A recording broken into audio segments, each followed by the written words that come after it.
we did base coat red, tractor red. We did Colorshift blue. It's supposed to be blue. Originally I did anodized red and this, and I got purple. That's not purple, that's pink. Oh shit. Good thing I have a backup. Because red and yellow turn orange. Pink and yellow turns a shade of orange. So we go thick on the base coat red, tractor red, because it's an automotive part. And then boom. We give it some yellow.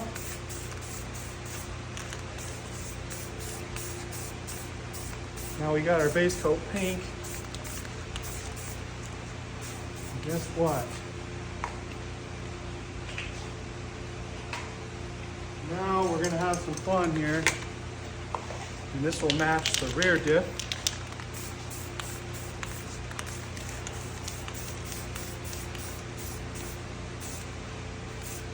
We're gonna end up with like a peach color.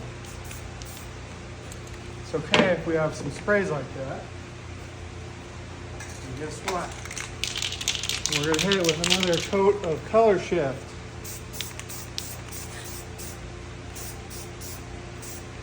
Colorshift. You only get one shot at this when you do heavy coats, because if you go too thick, it's gonna run and you're screwed. And yes, before you ask, this is raw aluminum. This is not billet aluminum. So we don't have to worry about that. So we did the Colorshift. Now we're gonna go back to red. Some red.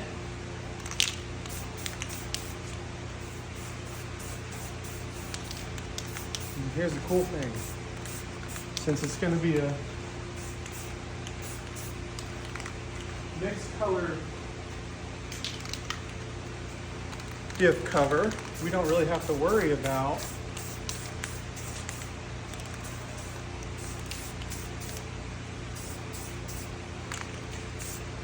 if it's one or the other. Okay. Now we're going to do our yellow again a little bit. Okay. Red, yellow, Colorshift. Colorshift it.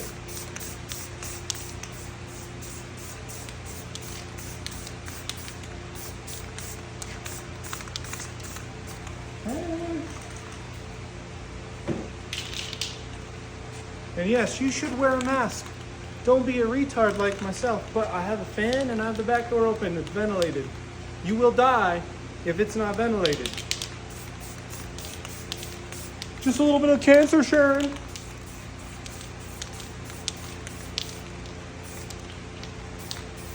Yep, there we're getting that red peachy color. Okay. Here's for the fun part. Okay. Now we're gonna let this dry a little bit. And then we're gonna come back and we're gonna dual wield some paint cans, baby. We need it like last time. It might not be as good. Oh, that's pretty good. Okay. So here's the last phase. We're gonna one more coat of Colorshift and then we're gonna dual wield. Okay. Here we go. We're gonna shake them up, shake them up, shake them. You want consistency. I know you guys are good at this motion.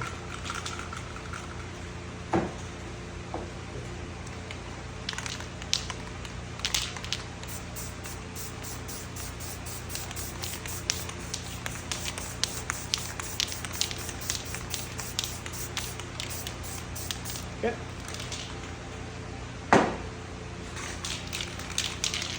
And the color that you want to show out more than the other, put in your dominant hand. So if you want more red to show, put it in your dominant hand. If you want more yellow to show, put the yellow in your dominant hand if it's your right hand.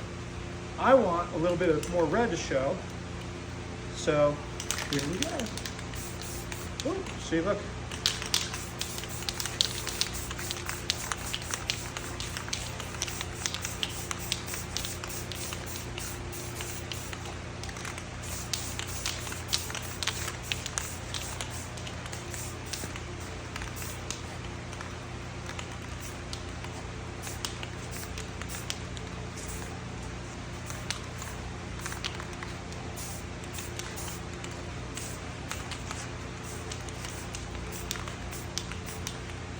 I want it to match the rear diff, so that's why I'm doing that.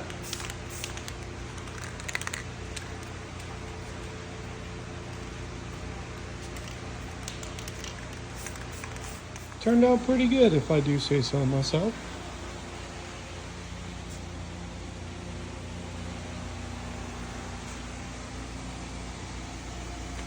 And how does it compare to the other one?